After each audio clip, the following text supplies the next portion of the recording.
Gosti, akteri filma Bjesomareva kći. Biće to Hrvoje Mužević, autor filma, te glumci Željko Emić i Natali Korparić. Vjerujem da je najava današnje emisije bila dovoljno interesantna i intrigantna i da ste ostali uz našu emisiju do ovog trenutka, jer smo vam najavili da ćemo razgovarati o filmu. I to o filmu kojeg je napravio jedan Brođanin sa ekipom Brođana. Doduše ima tu i ljudi koji su iz okolnih mjesta, ali evo, najprije ćemo vidjeti trailer za ovaj film, a onda ćemo razgovarati sa akterima ovog zanimljivog filmskog uratka. Ja Marahašija. Kuda ćeš? Idem buditi jede u šumu pod lidu. Nemo niko dići ovo jutro crnog moje duše.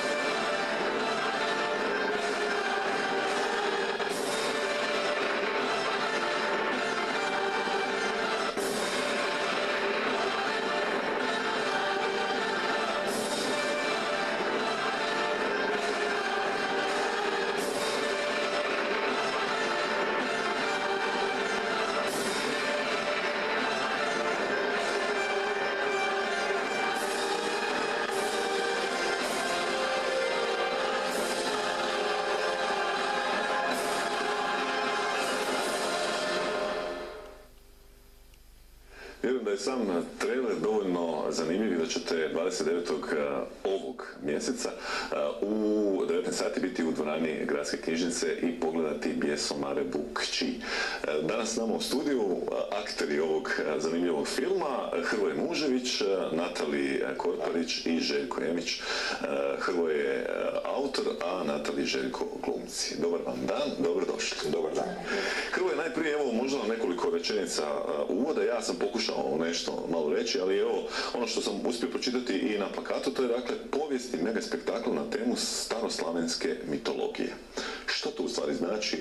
I ajde predstavi malo ovaj film. Pa evo ovako, znači to je jedan povijesni film o staroslavenskoj mitologiji, znači film koji, ajmo reći, govori o tim nekad izumrlim božanstvima, što je već praktički u cijelom svijetu jako puno obrađivano, od filmova o grčkoj mitologiji, o rimskim božanstvima, pa do zadnjeg velikog hita Gospodar prstenova, gdje je čak Tolkien spojio više tih mitologija, čak i staroslavensku. I meni jednostavno, evo kad sam imao priliku, kako se već neko vrijeme bakćem s tim amaterskim filmovima, kad sam došao u kontakt sa gospodinom Emićem i obitelji Pavkov gore iz Ruševa i Savskog Dola i kad mi se pružila prilika sa konjima da radim, onda sam dobio jednostavnu ideju da se bacim recimo jedan takav projekat, jer mi je jednostavno krivo da nema ni jednog filma o staroslavenskoj mitologiji, a dosta se može napraviti, ima tu jako dobrih priča, jako dobrih motiva, poučnih i tako eto. Možemo li reći znači da je ovaj film rađen po nekakvoj priči koja je u stvari napisana i ispričana i koja već postoji? Tako je.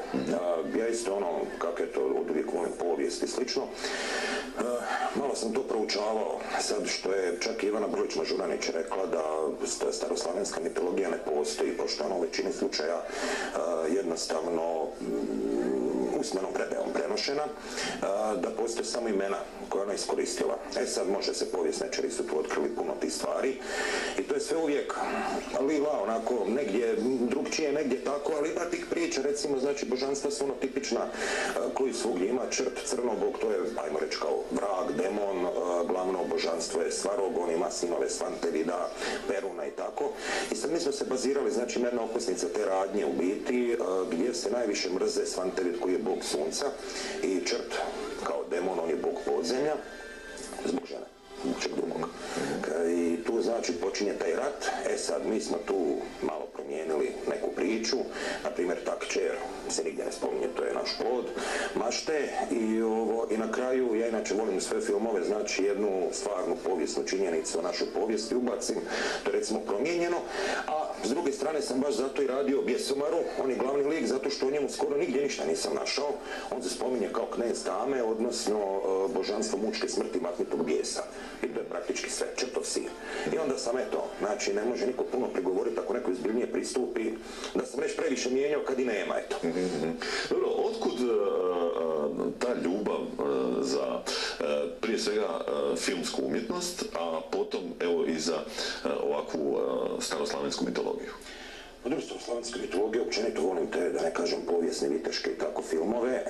S druge strane, film od uvijek volim, na primjer Star Wars i Conan, a onaj stari Conan, ovaj novi, to su filmovi koji su mene obilježili, Sleepy Hollow, to su gdje se vidi recimo puno sekvenci ima tih nekih scena koje sam ja na neki način skinuo, homaž što bi rekli. A reću vam iskreno, meni s jedne strane taj film, to je isto tako sasvim slučajno počelo, opušta.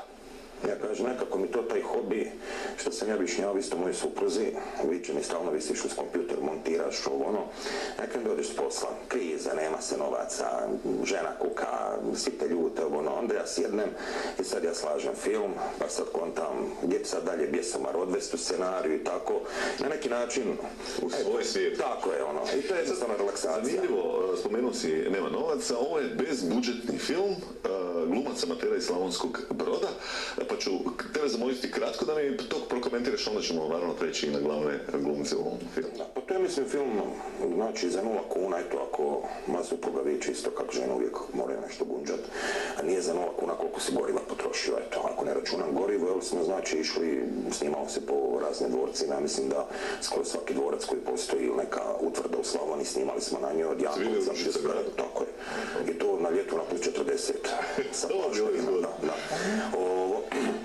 I jedino to, znači trošak je gorivo, što kaže normalno, to je bezbudžetni film u kojem niti ja imam neke zarade, niti glumci, znači svi mi radimo. Kako su prestali glumci raditi bez budžeta? Pa, vide, kaže, slavan čovjek, kaže, popularan, obećam im svašta i tako, znam ja nagovoriti. Dobro, znači stare metode se primjenjuju. Pogotovo kod ženskih glumaca, to, kaže, pali obavezno. Evo na SBTV-u su, na primjer, kaže, to im je nagrada, to je plaća. Dobro. Natali Korparić i Željko Emić. Željko inače ima i OPG u Ruševu, ako se ne varam, Ruševo, na kojem se snimao jedan dio, ili možda čak i veći dio. Ali evo, dame imaju prednost, pa ćemo Natali zamoliti za nekoliko rečenica kako je bilo raditi sa Hrvojem i evo, zašto ste se uopće odlučili za glumu, konkretno u ovom slučaju, u ovom filmu. Prijateljstvo između mene i Hrvoja zapravo traje već dobrih 15 godina, tako da jednostavno nisam mogla odbiti njegovu molbu da nekako sudjelujem i da mu pomognem u realizaciji projekta. Osim toga, ja sam ovako kreativac po prirodi i sve što je novo, što zahtjeva, znači jedan angažman kreativni s moje strane, mi je bilo izazov zapravo da vidim kako će sve to izgledati, kako ću uopće se uspjeti, da li ću se naći u tome. I to mi je zaista, nisam mogla odoljeti tom izazovu i kažem, evo, uz suradnju sa Hrvojem nadam se da ćemo postići zavidne uspjehe. Kakav je Hrvoj kao redatelj, kao čovjek koji je osmislio cijeli projekt, je li bio zahtjevan, je li bio strog? Zahtjevan je jako. Je bilo ponavljanja scena? Vrlo malo ponavljanja scena. Obzirom da mi svi ili radimo ili imamo obaveze, obitelji i tako dalje, vrlo malo slobodnog vremena imamo koje bismo mogli posvetiti. Znači ne možemo ili vrlo rijetko odvojiti cijeli dan da bismo ponavljali jednu scenu. I tako da zapravo većina scena je snimljena ili od prve, eventualno druge. Tako da to je znači način rada kod njega. Obično dođete na, neću reći na set, ali ajmo reći na set, da. I onda Hrvoje kaže trebaš napraviti to i to, trebaš izgovoriti to i to, bez, da ne kažem probe, bez ičega jednostavno to je nešto što ili izlazi iz vas, ili to imate ili nemate. Svi smo se mi trudili maksimalno koliko smo mogli, nitko od nas nije profesionalan glumac, glumica, to je zaista jedan veliki entuzijazam. Koliko se čovjek može unijeti i koliko se uopće u tom trenutku unese u ulogu? Dakle, to je sasvim jedan drugi svijet. Trebamo se opet možda vratiti u onaj doba djetinjstva, kada smo se igrali i glumili. Je li to taj osjećaj? Pa to je jedan vrlo poseban osjećaj. Meni nije bio nikakav problem uživjeti se u bilo koju ulogu koju mi je on dao. Inače, kako ja kažem, ona je britanska karakterna glumica svim stvarno. Hrvoje, molim te. Ovo je njoj treći film, kako mislim da ćemo biti. To je, kažem, nešto što u mene izaziva jedno veliko zadovoljstvo, jedno veselje i s tim, tome zaista pristupam s jednim velikim veseljem, bez obzira na njegov naporni karakter i zahtjeve i maltretiranje kojemu sam bila izložena više puta, na primjer snimanje na njegovom tavanu usred ljeta na plus 40 sa kaputom i kacigom na glavi, ili recimo snimanje na istom tom tavanu koji je, tavan je glumio što, podzemlje, tako ne znam. To se kod tebe nikad ne zna. Tako da na određeni minus. On meni da samo osnovne crtice, tako da ja dalje popunjavam sliku. Obužuje se i kreativnost. Željko, evo možda isto tako nekoliko rečenica o samom projektu. Kod vas se snimalo, ali evo, kako je uopće došlo do suradnje sa Hrvojem? Pa evo, godinama smo već prijatelji, tako ja imam maleni OPG koji se nalazi u Ruševu. Imam 4 ranča za konje, mali neke ribnjake i tako došlo do ideje Hrvoja. On je uvijek kreativan i smišlja te neke novine, uvodi i tako. Pošto smo mi jahači, tako već duže vremena bavimo se sa konjima i imamo lijepe konje Arape i tako, koji su atraktivni, pa je onda došlo na ideju da snimimo neki film, neke scene i tako. Je li bilo zahtjevno, je li bilo teško? Pa je, zahtjevno. Konji su uvijek nemirni, pogotovo po ljetu kad su obadovi, recimo kad zvecka je kojekakvi rogovi, oni štitovi, mačevi i tako. Ali sve polako treba i... Koja je vaša uloga bila? Evo, pitat ću to naravno i Natali što je ona glumila, što ste vi? Pa evo, ja sam glumio negativnu ulogu, to je bog podzemlja, znači... To je jedna od glavnih uloga? Jedini negativni lik u njegovom filmu koji je bio na konju i tako. Hrvoje, zašto prijatelju negativno? Ovako je to išlo, znači, čak Bjesamara, dobro sad bolje da ne pričam, da ne odem tajne, jer recimo, pošto mi je najbliže pri ruci, bila supruga moja glumi, pošto je pod maskom kad je na podu, a kolega iz Ruševa Pavle kad je na konju. Čak sam bio ja na podu, a on je bio kad je na konju, jer, evo, mislim, što ja kažem, meni nije jasno kako, ja kao mnogi ljudi se bile su vrlo skromni. Znači, ti njihovi konji, ja stvarno se nisam susreo, još pošto u veterini radim i sve sa takvim životinjama, znači sve hoće raditi, jedne izvrsne životinje, čak njegov konj Zimke je bio član austrijske reprezentacije, ali ipak ne mogu ja, iako jašem i tako, ali ne mogu ja baratati amaterski jašem na konju, ja hodam praktički malo kas galop, a znači oni recimo u jednoj sceni što se vidi čak i u traileru i to, on je tog Zimkea pod kacigom, znači u kaputu mantilom ga je tjerao, da ne kažem, već bi rekao ono kao vrag, znači on je jurio što nema šanse, nego znači baš iskusan jahač mora, i to onda tako ide, znači on je bio uvijek, u biti ono što treba biti na konju, bio on par puta i bjesomar i tako, ajmo reći, može se prije reći kaskader, da je kaza, eto. Natali, vaša uloga? Uloga Morane, Božice smrti, zime. Nekako Hrvoje u zadnje vrijeme i u prethodnom filmu sam imala ulogu đavola, vraga, đavolca, da. A bila je Crvenkapica. A sad, prije toga Crvenkapica, zločesta Crvenkapica, moram priznati. Tako da nekako samo mi daje uloge zločestih djevojaka, ne znam zašto. Sad je jedna ovako zanimljiva situacija, moram evo našu kameru da pokažu. Dakle, to je u stvari kamera s kojom je snimljen cijeli film. Dakle, to je najobičniji fotoaparat Olympusov. Je li to stvarno nekakav problem ili je to danas ovako možemo reći čak mi je najgore što teško je mi formatirati bilo slike da pravim, on je čak na snimanju Bjesomara počeo, što ja kažem, odumirati, sad je upokojen, jadan, eto služi samo ovako, ljudi ne vjeruju da je s tim snimano. Znači moji svi filmovi kazuju koji su osvajali nagrade i sve je snimljeno s tim fotoaparatom koji mi je prije nekih godinu i po dana poklonila sestra Tena. Dakle, biti počelo, prije sam imao fotoaparat onaj bez tona. Sa filmom? Pa samo film imao ono bez tona. I onda kad sam dobio, tak sam onda krenuo, kako imam te njemačke bloge, onda njih uvijek snimačka trčkariju ono po livadi, jednom ubacio neki scenarij.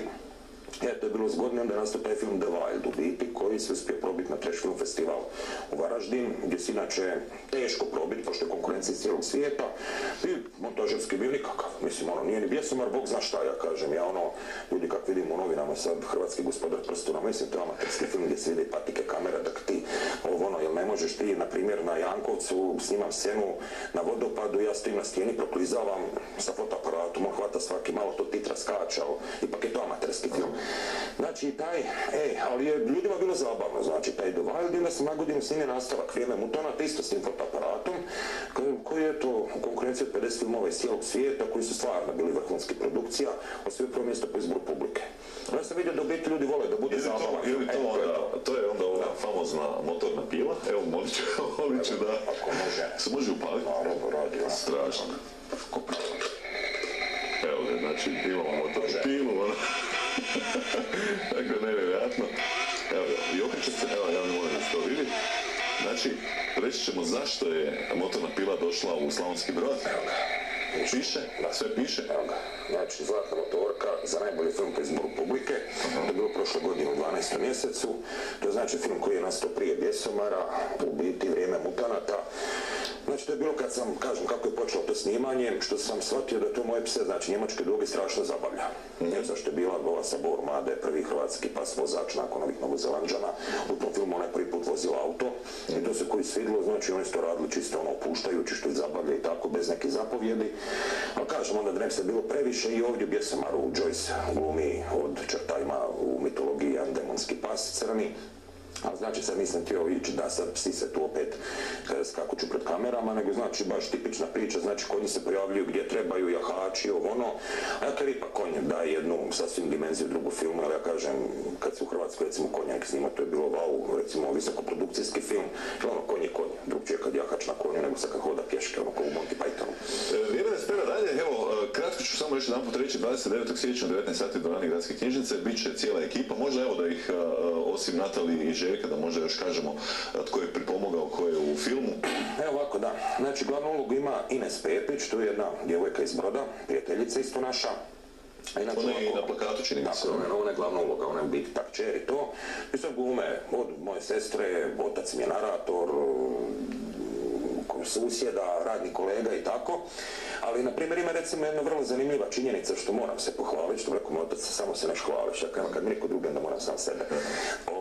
Recimo, za taj film je došla jedna djevojka, žena, brodski korijena u biti, 15 godina nije bila u Brodu, inače Martina Bothorn, ona u Njemačkoj živi, u Berlinu i profesionalni scenarista i profesor povijesti latinskog jezika, čak je proučavala tamo keltsku, škotsku kulturu i tako. I meni je zaradio njen poziv, ona je pitala ove godine, ne idu nigdje na godišnji, to može ona doći sudjelovati na filmu. I došla u svom trošku, odglumila jednu od glavnih uloga, ona je bila Zora, isto Božica, i bila je tu tjedan dan odglumila i bio isto jedan glumac iz Srbije, amaterski Dragiša Radovanović, isto je tu bio u svom trošku i odglumili su tako da je to, na primjer, između ostalog, to je multinacionalna filmska produkcija, sve za nula koja, ko broj jedan. Ekipi čestitamo evo na uspjehu, naravno pozivamo sve gledatelje da u utorak u 19 sati budu u dvorani gradske knjižnice, vi ćete biti tamo, ćete sudjelovati u ostalim projektima Hrvoja. Pa nadamo se ovdje. Da će pozvati. Da.